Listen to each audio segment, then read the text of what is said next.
Nous sommes en ligne avec Frédéric Tanguy. Bonjour, merci d'être avec nous. Vous êtes chercheur à l'Institut Pasteur, spécialiste des vaccins. Est-ce que déjà l'Institut participe à cette démarche américaine? Si oui, à quel niveau, à quelle hauteur? Bonjour. Donc oui, l'Institut Pasteur développe un vaccin.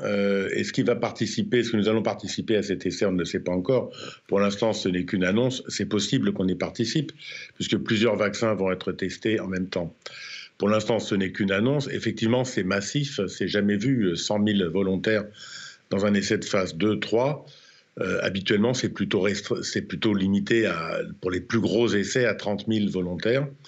Mais vous savez, ils sont capables d'y arriver parce que les moyens sont énormes. Le temps est pressé, effectivement, et c'est un peu comme de lancer une fusée pour aller marcher sur la Lune. Il n'y a que quand on l'a fait qu'on sait que ça marche. Donc vous pensez que l'objectif est atteignable? Comment ça va se passer? Puisque généralement, les délais sont longs. On bouscule les protocoles? Ah ben oui, les protocoles sont totalement bousculés. Et normalement, un essai de cette ampleur devrait prendre plusieurs années, mais quand je dis plusieurs, c'est 3, 4, 5 ans.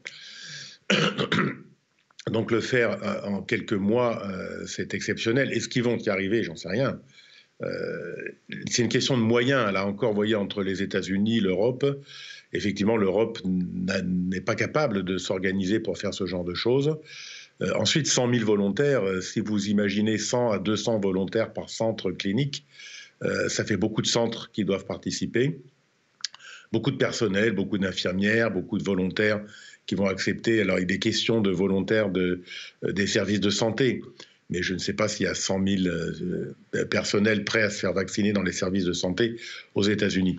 Donc, ça va être pas forcément facile de recruter, ça va pas forcément facile à organiser, mais les NIH américains sont capables de faire ce genre de choses. Et quand vous parlez de moyens, Frédéric Tanguy, vous parlez de quels moyens et de quel ordre? On parle d'argent? Bien sûr, on parle d'argent. Un essai de phase 3, couramment dans l'industrie pharmaceutique, ça coûte un demi-milliard, voire plus. Donc là, si c'est un essai de phase 3 qui est 3-4 fois plus gros que le sont les essais habituels, il va coûter bien plus. Alors évidemment, c'est pas des sommes, c'est des sommes qui sont tout à fait qu'on peut trouver relativement facilement aujourd'hui aux États-Unis comme en Europe. Donc il y a une question de moyens financiers, c'est sûr, parce que les labos qui vont fournir les vaccins vont les mettre à disposition de l'essai naturellement. Donc on ne va pas compter le coût de la fabrication des vaccins. Les labos vont payer la fabrication des vaccins, la fabrication des doses qui est très coûteuse.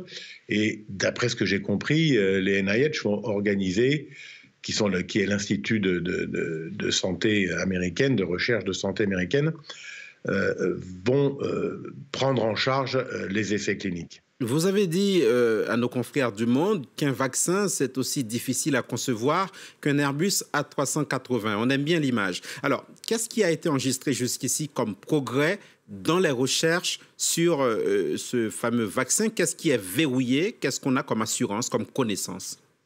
Alors, ce qui a été publié, il y a eu 4 ou 5 publications de candidats vaccins, un vaccin inactivé, un virus inactivé injecté avec un adjuvant par un groupe chinois, un vaccin dérivé d'un adénovirus de type 5 par une compagnie chinoise, un autre vaccin dérivé d'un adénovirus de chimpanzé par l'université d'Oxford et la compagnie J&J. Puis, bien entendu, le vaccin Moderna américain, composé d'ARN viral encapsulé dans une nanoparticule.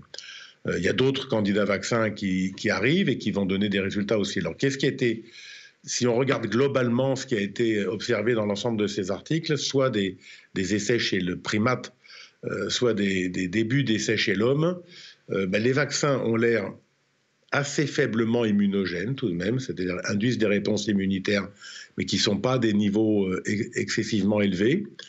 La protection serait plutôt de type réduction du risque pathogène grave, sans avoir une protection stérilisante pour l'instant, ce qui veut dire arrêt total de l'infection. Donc pour l'instant, les résultats ne sont pas mauvais, mais ils ne sont pas encore au top de ce qu'on peut attendre pour un vaccin préventif. Merci beaucoup, Frédéric Tanguy, spécialiste des vaccins à l'Institut Pasteur.